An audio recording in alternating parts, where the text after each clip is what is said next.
Et enfin, Gbagbo Kone est enfin libre. Libre totalement au Mali et présentement en Côte d'Ivoire. Alors, chers camarades peuples d'Afrique, soyez salués en vos rangs, grades et qualités. Depuis vos positions respectives, depuis vos bords, chers camarades peuples d'Afrique, soyez salués, soyez salués, soyez salués. Alors, je vais vous demander de vous connecter rapidement, de mettre les cœurs, de partager la vidéo partout à travers le monde entier. Dites-leur que Gbagbo est là, qu'il est là pour expliquer dans les moindres détails, autant que faire se peut, ce qui s'est passé. Chers camarades peu d'Afrique, partagez au maximum la vidéo. Partagez au maximum la vidéo. Partagez au maximum. Merci pour les cadeaux. Merci. Merci infiniment pour les cadeaux.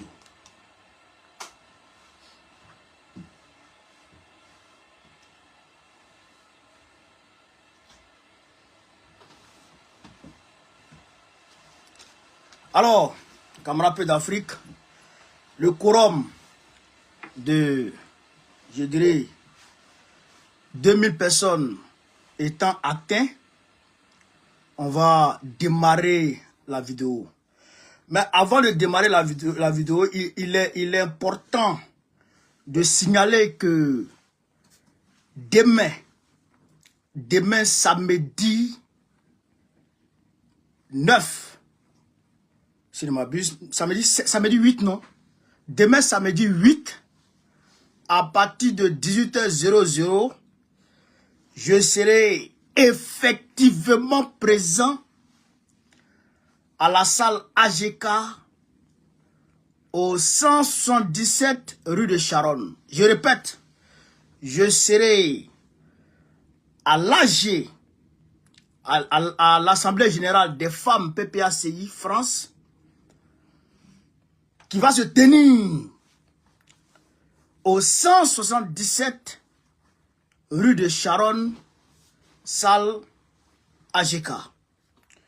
Une fois que j'ai dit ça, j'ai camarades peu d'Afrique, avant de rentrer dans le vif du sujet, qu'il me soit permis de saluer les personnes, les personnalités qui se sont mobilisées pour ma libération. Les personnalités, les personnes qui se sont mobilisées, les entités qui sont mobilisées pour ma libération. Camarades, je voudrais ici saluer notre baobab, le président Laurent Gbagbo, notre guide, le porte-flambeau du panafricanisme aujourd'hui, le doyen des panafricanistes. Le président Laurent Gbagbo s'est investi personnellement, il s'est mobilisé personnellement et il a mobilisé toute la direction du PPACI, tous les militants du PPACI pour ma libération. Il a mis, on va dire, en off toutes les activités du parti pour se concentrer sur ma libération. Je voudrais, du plus profond de mon cœur, lui dire merci. Lui dire merci encore. Mais le président ne s'est pas arrêté là. Le président a bien entendu décaissé une somme d'1 million de francs CFA pour me soutenir financièrement. Je voudrais le remercier pour ce geste, je dirais, généreux. Mais ça ne m'étonne pas de sa part puisque c'est un vrai leader. Le président Gbagbo est un vrai leader. Le président Laurent Gbagbo est un vrai, je dirais, un vrai général qui ne laisse pas ses soldats au combat, qui ne laisse pas tomber ses soldats. Donc ça ne m'étonne pas assez de sa part. Mais n'en demeure moins que je le remercie pour ce qu'il a fait. À côté de lui, des personnalités sont mobilisées dont j'aimerais garder les noms, dont j'aimerais garder, on va dire, les noms dans le silence. Voilà, je n'ai pas révélé ces noms-là. Chers camarades peu d'Afrique, vous pouvez constater l'émotion sur mes lèvres parce que je viens de loin. Voilà. Je vais continuer un peu avec les remerciements et après, je vais rentrer dans le vif du sujet, effectivement. Je voudrais aussi saluer la direction de mon parti, le PPACI. Toute la direction de mon parti, tous les cadres de mon parti sont mobilisés comme un seul homme. Et tous, sans exception. Tous les cadres de mon parti. À côté des cadres de mon parti, je voudrais saluer mes avocats. Maître Senda Sylvain, Maître Tajidat, Kaina. Je voudrais les saluer pour leur mobilisation, pour leur effort, pour leur professionnalisme et qui a abouti, on va dire, à ma libération. Je voudrais les remercier pour ça. Je voudrais remercier aussi la grande sœur Rachel Keke, l'honorable Rachel Keke, qui n'a pas cessé de m'envoyer son soutien, m'appelant très souvent pour me soutenir moralement. Voilà, je voudrais la saluer à ce niveau-là. Je voudrais aussi saluer la représentation PPACI France et à travers cette représentation, saluer le représentant Pascal Lobo. Voilà, Pascal Lobo, à travers lui, tout le cabinet de la représentation. Je ne vais pas manquer de saluer les mamans qui ont coulé les larmes. On m'a même dit qu'il y a certaines qui sont tombées au tribunal de première instance et à la cour d'appel, ainsi de suite, certaines mamans qui sont tombées. Je voudrais les remercier pour leur mobilisation, pour leur effort qu'elles ont fourni pour ma libération. Voilà, je voudrais les saluer, les mamans. Et à travers ces mamans-là, je voudrais saluer la mère Célestine Kipré. Voilà, c'est Célestine Kipré. Je voudrais la saluer, mais d'abord, je voudrais saluer Blaise Pascal Lobo, le représentant, avant de saluer la mère Célestine Kipré. Voilà. Donc, chers camarades, je salue aussi le président Guillaume Soro, qui n'a cessé d'envoyer des messages d'encouragement, qui n'a cessé de s'inquiéter pour ma situation. Voilà, je voudrais le saluer. Et à travers lui, saluer tous les soroïstes sans exception. Voilà, saluer tous les soroïstes sans exception. Mon ami Soul de Paris, la GEP, KGB, Ibra, Zouzou, Ziekone, tous les soroïstes. Je ne pourrais pas tous les citer, mais je voudrais saluer tous les soroïstes, tout le monde sans exception. Je voudrais aussi saluer l'Afrique des libertés. L'Afrique des libertés, à travers cette institution, le professeur Franklin Nyamsi, qui s'est mobilisé, qui a fait des vidéos pour dénoncer l'injustice dont je suis victime. Voilà, je voudrais saluer cette institution, saluer le professeur Franklin Nyamsi. Je voudrais saluer Kémy Seba, qui a fait des vidéos aussi pour me soutenir. Nathalie Yam, qui aussi a dénoncé. Je voudrais aussi saluer mon ami et frère Okosisi Badikolo, saluer Ounsan, saluer tous les camarades qui sont mobilisés. Peut-être que je vais en oublier, mais si j'en oublie, que l'on m'excuse. Parce que je ne peux pas tous les citer. Voilà. Je dois aussi saluer la GEP. Je pense que je l'ai déjà salué, mais quand même, je voudrais lui retirer encore mes salutations. Voilà. Je dois aussi saluer le PDCI RDA. Le PDCI RDA qui s'est aussi mobilisé au plus haut niveau. Voilà. Nos frères de l'AES. Nos frères de l'AES. le M5 RFP qui s'est mobilisé au plus haut niveau, à travers sa responsable, Diaspora France, Tantirama, mon ami et frère, comment il s'appelle, Balaïra, mon ami et frère Boumabel depuis le Mali, tous les frères Dani de Paris, Chico, tous les frères qui sont mobilisés, les Burkinabés, BKN, le frère Ibrahim Maïga, tout le monde. Et enfin, le peuple africain. Le peuple africain. Aujourd'hui, je le dis avec émotion, je ne pouvais pas imaginer que le peuple africain était aussi réactif. Je ne pouvais pas imaginer que le peuple africain pouvait rendre aussi spontanément ce qu'on lui donne. J'ai réalisé aujourd'hui que quand tu te bats pour le peuple africain sait se rendre reconnaissant. Quand tu te bats pour le peuple africain, quand tu te bats pour la cause de la libération de l'Afrique, le peuple africain sait se rendre reconnaissant. Le peuple africain sait reconnaître ses leaders. Le peuple africain sait reconnaître ses défenseurs. Donc, je voudrais saluer le peuple africain. À côté du peuple africain, je voudrais saluer ma famille biologique qui déjà est éprouvée par l'incarcération d'un grand frère. Malgré cette épreuve, qui s'est mobilisé à chaque audience pour aller me soutenir, pour montrer à ma famille politique qu'elle est là,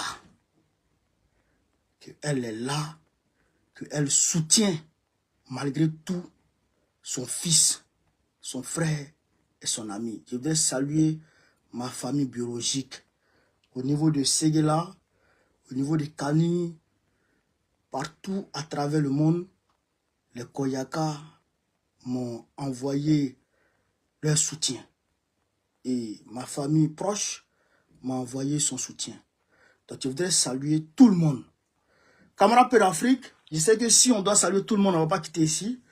Donc, il était quand même important que je salue quand même un certain nombre de personnes. Une fois que j'ai dit ça, je voudrais ici rentrer dans le vif du sujet.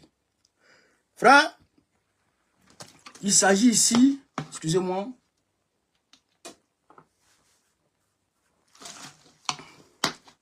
il s'agit ici, chers camarades Peu d'Afrique, d'un combat, de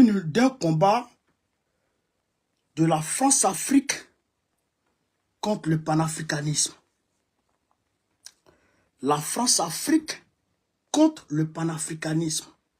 Il n'est pas question ici de mettre en exergue une quelconque histoire de papier de Babo Koné qui aurait eu un tant soit peu des petites histoires ici et là. Ce n'est pas ça le problème. Le problème, c'est la France-Afrique qui veut primer, qui veut détruire le panafricanisme. Et ça, je sais que les Africains l'ont compris. C'est pourquoi ils se sont levés comme un seul homme.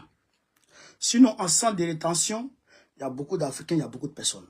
Mais si tu vois que les Africains se sont levés comme un seul homme, c'est parce qu'ils ont compris effectivement que la France-Afrique a attaqué un de ses éléments, et non les moindres.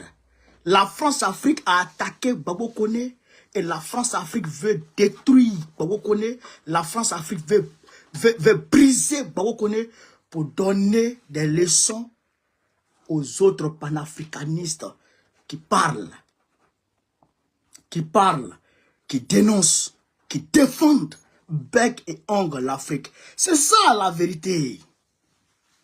C'est ça la vérité. En d'autres termes, il s'agit ici d'une coalition malicieuse de Emmanuel Macron et de Alassane Dramane Ouattara pour détruire Gbagbo-Koné, le fait taire à jamais. C'est ça, la vraie vérité. Il n'y a pas d'autre chose. C'est Emmanuel Macron, je le répète encore, et Alassane Dramane Ouattara qui se sont coalisés pour essayer de réduire au silence Gbagbo-Koné. C'est ça la réalité. C'est ça la réalité. Chers camarades d'Afrique. Et ça, j'étais fier. Et je suis fier que le peuple africain ait compris cela. Et qu'il ait réagi en conséquence. J'étais content et je suis content. Et ça m'a réconforté depuis ma position. Sinon, comment comprendre que des individus mal intentionnés, des encagoulés, viennent se poster devant le domicile d'un être humain qui n'a rien fait, qui n'a jamais volé, qui n'a jamais vendu de drogue, qui n'a jamais rien fait. On vient se poster devant sa maison parce que, disent-ils, qu'il est en situation irrégulière pendant 5 heures du temps. On vient mobiliser un dispositif policier devant le domicile d'une seule personne qui, selon eux, est en situation irrégulière pour l'attraper. Mais si les policiers français doivent se mobiliser, doivent, je dirais, mobiliser des dispositifs de 2-3 véhicules pour chaque personne en situation irrégulière en France, je pense que les voleurs seront trop à l'aise. Parce qu'il n'y aura plus personne pour les poursuivre. Je pense que les vrais criminels seront trop à l'aise. Parce qu'il n'y aurait plus personne pour les poursuivre. Ce n'est pas une question de papier. Ça n'a rien à voir avec les papiers. Sinon, à Aubervilliers, comment on appelle ça? Je sais pas. Dans les centres, dans les associations comme, que dis-je, dans les hôtels de 115, les sans-papiers sont là-bas à foison. Il y a par terre de sans-papiers là-bas. Par terre de sans-papiers là-bas. Les sans-papiers changent la rue de France. Pourquoi on ne va pas mobiliser des dispositifs policiers devant eux, leur domicile? Pourquoi?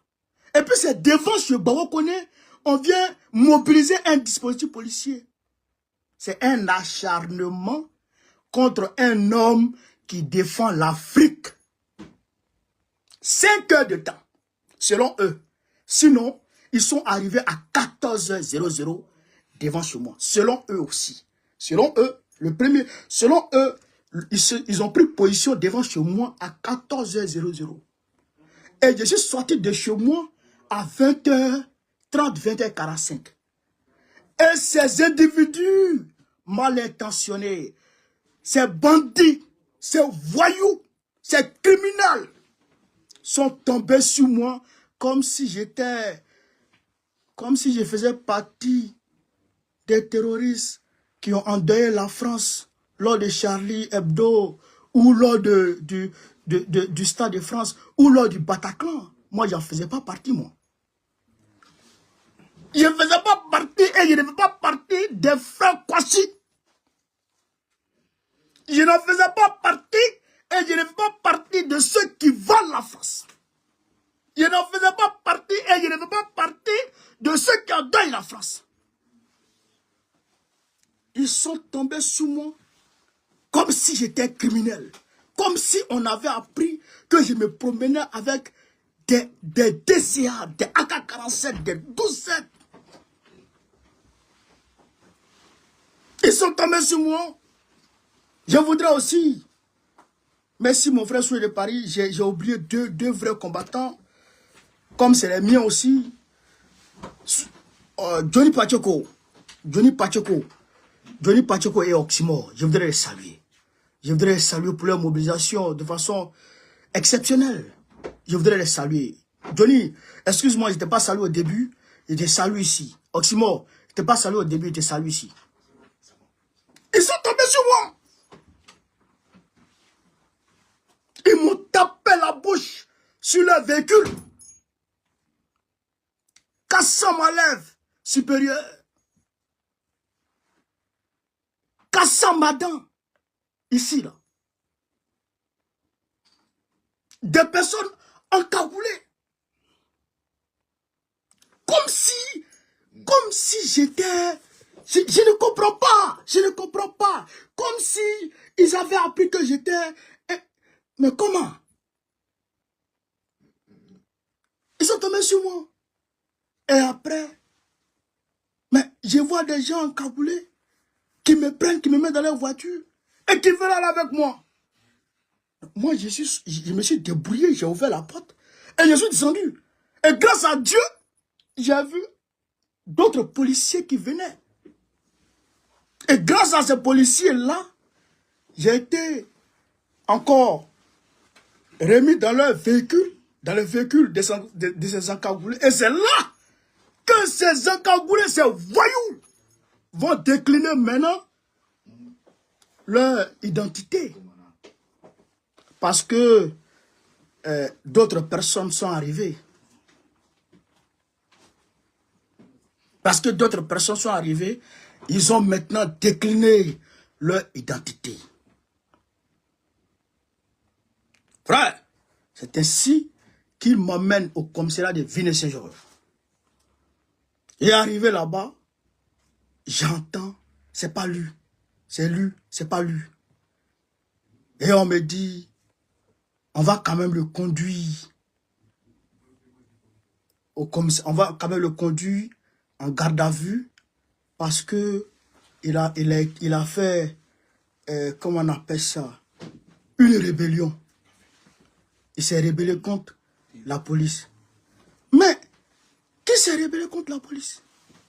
Et ils disent que j'ai dégradé leur véhicule. Mais comment tu prends la tête de quelqu'un, tu tapes ça sur ton véhicule et selon toi, ça a dégradé ton véhicule. Moi, il n'a pas vu où le véhicule a été dégradé. Mais quand tu prends un caillou et que tu tapes sur ta voiture, mais si ça a mis des impacts, s'il y a eu un impact sur ta voiture, comment tu peux accuser le caillou?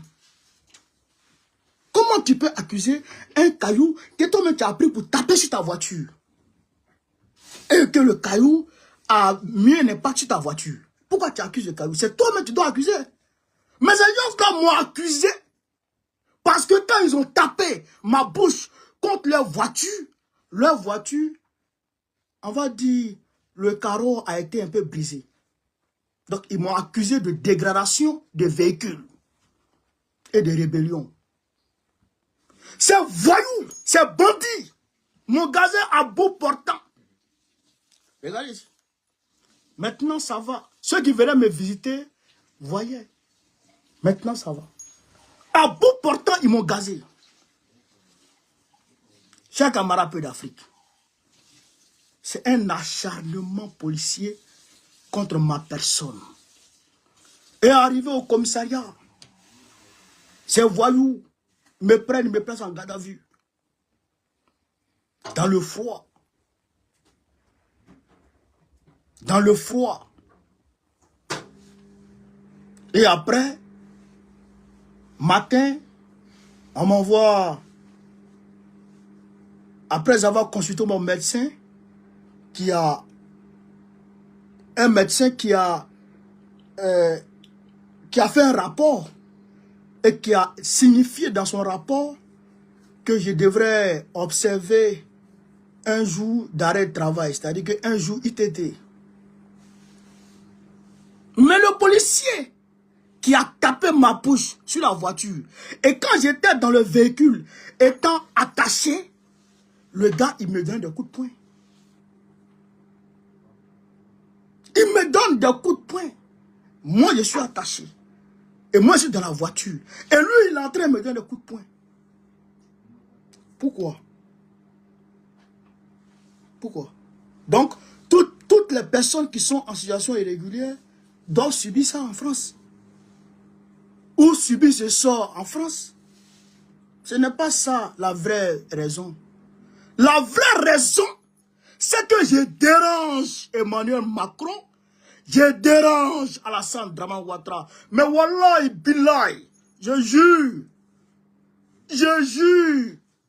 par Allah, par le nom de celui qui détient mon âme, ce combat, je le continuerai jusqu'à la gare. Ce combat-là, c'est jusqu'à la gare. Et on va gagner ce combat. On va gagner ce combat.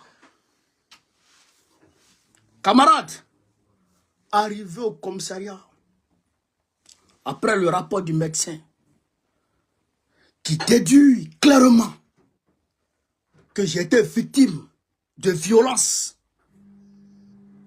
Mais le policier est allé porter plainte contre moi. Il a dit clairement que moi j'ai été violent. Mais j'ai été violent, qu'est-ce que j'ai fait? Qu'est-ce que j'ai fait? Ils ont pris ma tête, ils ont tapé contre la voiture.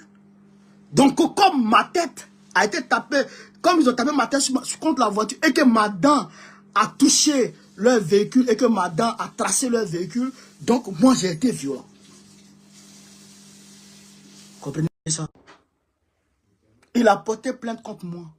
Mais quand il porte plainte contre moi, alors maintenant, ils viennent avec l'OPJ et on m'envoie un avocat commis d'office.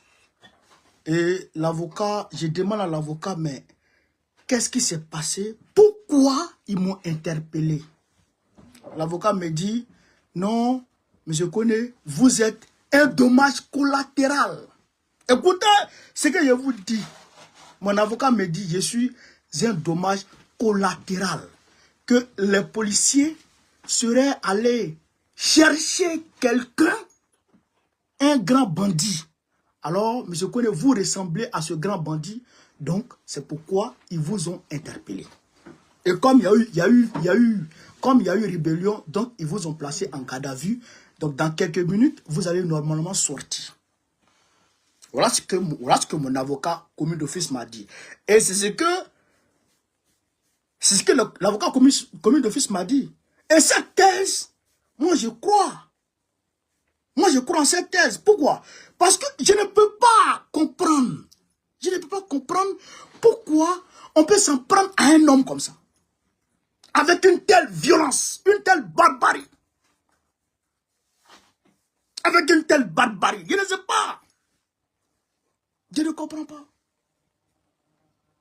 Donc, l'OPJ m'interroge et on fait l'audition avec l'avocat. Et après, on me dit qu'ils vont saisir la préfecture et le tribunal, le procureur et le préfet, on va dire. Et là, ces deux institutions étant saisies, le soir, on m'appelle. On me dit, monsieur Koné, le procureur renonce de vous poursuivre. Malgré la plainte du policier, le procureur renonce à ma poursuite. Parce que normalement, quand tu t'en prends à un homme dépositaire de l'autorité publique, c'est-à-dire un fonctionnaire de police, quand tu es violent vis-à-vis d'un fonctionnaire de police, automatiquement le procureur se saisit de l'affaire, il te poursuit. Mais le procureur a renoncé à la poursuite. Est-ce que vous comprenez ça? Le procureur a renoncé à la poursuite. C'est le préfet qui prend hélico presso, un OQTF et une interdiction de retour sur le territoire français de 2 ans. Hélico presso, séance tenante. Ils prennent un OQTF. contre moi. Et une interdiction de retour sur le territoire. Soit disant qu'en 2020, j'aurai un OQTF. Bon. On dit alors, M. Koné, on va vous placer en rétention, au CRA, au centre de rétention administrative. Et là, je vous le dis, on est dans le mois de Ramadan. Un fonctionnaire de police me dit, Monsieur Koné, vous là, vous faites la politique? Il dit oui. Il me dit, il y a une main noire derrière. Mobilisez-vous, mobilisez vos camarades. Il y a une main noire derrière, sinon ils vont vous envoyer en Côte d'Ivoire et ce ne sera pas bon pour vous. Claire! Claire! C'est comme ça que le gars m'a dit. Un fonctionnaire de police qui m'a dit ça. Là. Et donc, moi je ne parle pas. On m'envoie alors au CRA. Arrivé là-bas, ben j'appelle. J'appelle qui de droit. Et on mobilise les avocats, Maître Senda, Maître Kaina se mobilise et c'est parti pour ma défense. Mais puisque ils n'ont rien dans le dossier, c'est pour juste m'emmerder. Alors, en première instance, je suis libéré. Pourquoi? Parce que j'ai mon passeport. J'ai un domicile fixe. Merci d'avoir regardé la vidéo. Likez, commentez et n'oubliez pas de s'abonner. Ciao, ciao.